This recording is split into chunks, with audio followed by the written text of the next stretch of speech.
Europe 1, il est 6h08.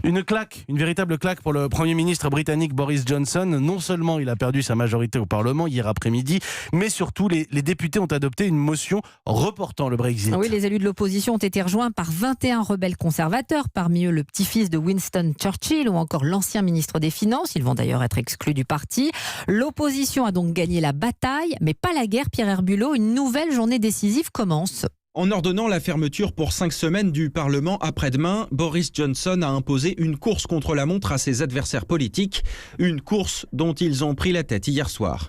En récupérant le contrôle de l'agenda parlementaire, les députés d'opposition, plus les frondeurs, se sont offert le droit d'écrire une loi en urgence pour repousser le Brexit.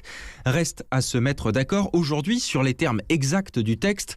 Selon les derniers bruits de couloir dans le palais de Westminster, ce serait une sortie de l'UE au plus tard le 31 janvier et surtout l'impossibilité d'un Brexit sans accord.